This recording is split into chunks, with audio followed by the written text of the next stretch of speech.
Assalamualaikum warahmatullahi wabarakatuh. Kami dari kelas B1 BKI kelompok 4 mata kuliah Al-Quran Hadis. Kami akan membahas makalah yang kami susun mengenai ijaz Al-Quran. Ijaz Al-Quran yang akan kami bahas di sini adalah makna dari ijaz Al-Quran, karakteristik ijaz Al-Quran, dan bentuk-bentuk ijaz Al-Quran. Makna ijaz.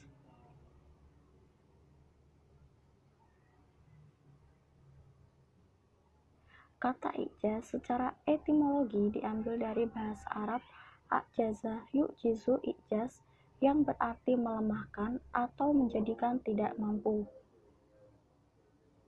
Ijaz secara terminologi dapat didefinisikan sebagai suatu hal atau peristiwa luar biasa yang terjadi melalui seorang yang mengaku nabi sebagai bukti kenabiannya yang ditentangkan kepada orang-orang yang ragu untuk melakukan atau mendatangkan hal serupa, tetapi mereka tidak mampu melayani tantangan itu.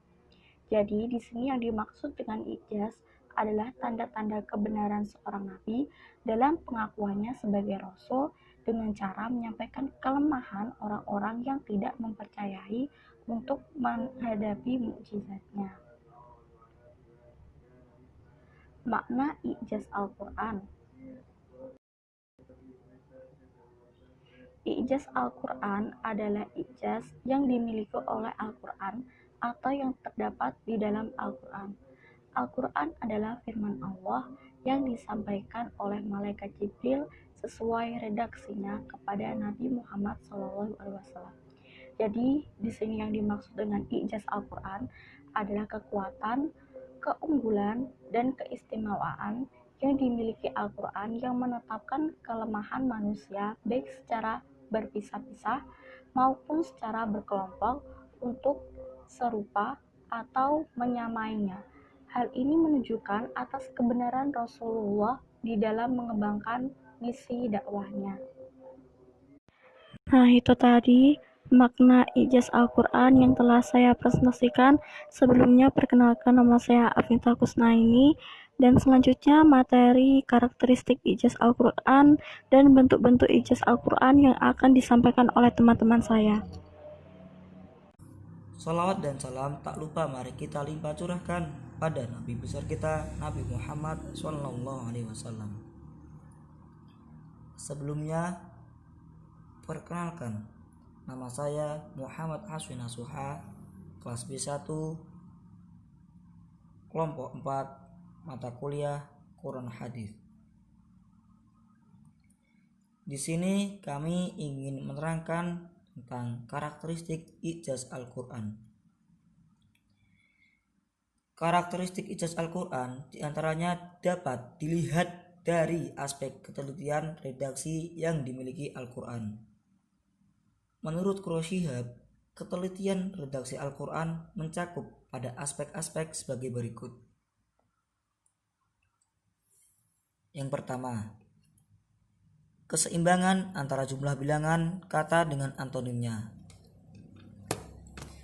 Beberapa contoh diantaranya al-hayah atau hidup dan al-maut atau mati masing-masing disebut sebanyak 145 kali. An-naf'u atau manfaat dan al-madoroh atau madorot masing-masing disebut sebanyak 50 kali. Al-har atau panas dan al-bar atau dingin masing-masing disebut sebanyak 4 kali. As-solihat atau kebajikan dan as-sayiat atau keburukan masing-masing disebut 167 kali. At-tumakninah atau kelepangan dan abdik atau kesempitan masing-masing disebut 13 kali. Ar-rohbah atau cemas dan ar-rohbah atau ingin masing-masing disebut 8 kali. Al-kufr atau kekufuran dan al-iman atau iman dalam bentuk definit masing-masing disebut 17 kali. As-soif atau musim panas dan asyita atau musim dingin masing-masing disebut 1 kali. Yang kedua, keseimbangan jumlah bilangan kata dengan sinonimnya. Beberapa contoh diantaranya al-harth dan ad-dira'ah yang artinya membajak atau bertani, masing-masing disebut 14 kali. Al-usb dan ad-durur yang artinya membanggakan diri atau angkuh, masing-masing disebut 27 kali. Abdolun dan al-mauta atau orang sesat dan mati jiwanya, masing-masing disebut 17 kali. Al-Qurri'in dan al-wahyu dan al-islam masing-masing disebut 70 kali. Al-aqli dan an-nur, akal dan cahaya, masing-masing disebut 49 kali. Al-jahr dan al-alaniyah, nyata, masing-masing disebut 16 kali. Yang ketiga, keseimbangan antara jumlah bilangan kata dengan jumlah kata yang menunjukkan akibatnya. Beberapa contoh diantaranya al-infak atau infak dengan ar-ridho, kerelaan, masing-masing disebut 73 kali. Al-bukhi atau kekikiran dengan al-hasarah atau penyesalan, masing-masing disebut 12 kali. Al-kafirun atau orang-orang kafir dengan al-ahraq atau mereka atau neraka, masing-masing disebut 154 kali, dan seterusnya. Yang keempat, keseimbangan antara jumlah bilangan kata dengan kata penyebabnya. Beberapa contoh diantaranya al-israf atau pemborosan dengan as-surrah atau ketergesaan, masing-masing disebut 23 kali. Al-mau'idhah atau nasihat dengan al-lisan atau lidah, masing-masing disebut 25 kali. Yang kelima, berita gaib. Misalnya Fir'aun yang mengejar-ngejar Nabi Musa diceritakan dalam surah Yunus ayat 92. Pada ayat itu ditegaskan bahwa badan Fir'aun tersebut akan diselamatkan Tuhan untuk menjadi pelajaran bagi generasi berikutnya. Cukup sekian. Assalamualaikum warahmatullahi wabarakatuh. Sebelumnya perkenalkan, nama saya Sylvia Sofiani dari kelas B1 BKI kelompok 4 mata kuliah studi Al-Quran Hadis. Di sini saya ingin mempresentasikan hasil dari kerja kami, yaitu makalah yang sudah kami susun. Sebelumnya teman-teman saya tadi sudah menerangkan materi tentang makna ijaz Al-Quran dan karakteristik ijaz Al-Quran.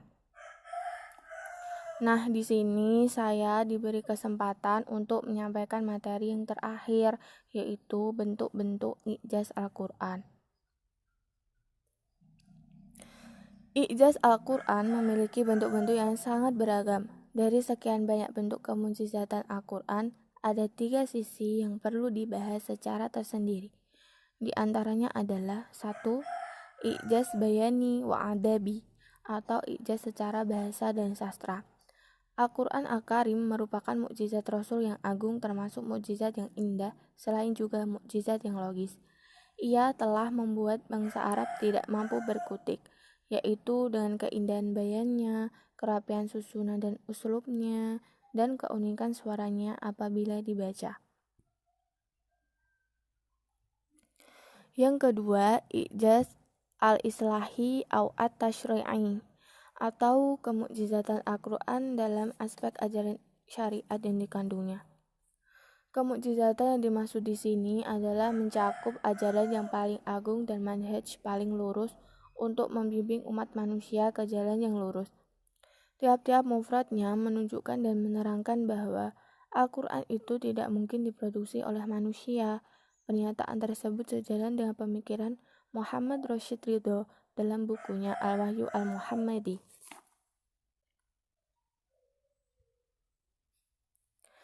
Yang ketiga, ijaz al-ilmi atau mukjizat ilmiah dalam Al-Quran. Bentuk lain dari ijaz yang banyak dibicarakan, bahkan menjadi diskursus pada saat ini adalah mukjizat ilmiah dalam Al-Quran. Pada masa kita ini timbul satu kecenderungan baru dalam melihat kemukjizatan Al-Quran, yang dikenal dengan kemukjizatan ilmiah. Maksudnya adalah petunjuk dan isyarat atas hakikat-hakikat ilmiah yang dikandung oleh Al-Quran yang belum diketahui manusia saat Al-Quran diturunkan dan dianggap mendahului masanya. Nah, ketiga bentuk mukjizat Al-Quran yang telah dipaparkan Qaradawi ini merupakan suatu bentuk respon yang ditunjukkan beliau kepada musuh-musuh Islam atau siapa saja yang beranggapan, sehingga beliau mengatakan bahwa orang yang ragu akan kebenaran Al-Quran adalah orang yang dangkal ilmunya dan tidak menguasai sejarah. Oleh karena itu, Al-Quran telah merangsang potensi pikir dan mendorong manusia untuk berilmu dengan jalan ilmiah seperti berpikir, perenungan, dan menghilangkan tirai yang menutupi penglihatan mata hati, sehingga dapat membantu memperkaya hasanah pengetahuan ilmiah khususnya berkaitan dengan kemukjizatan Al-Quran.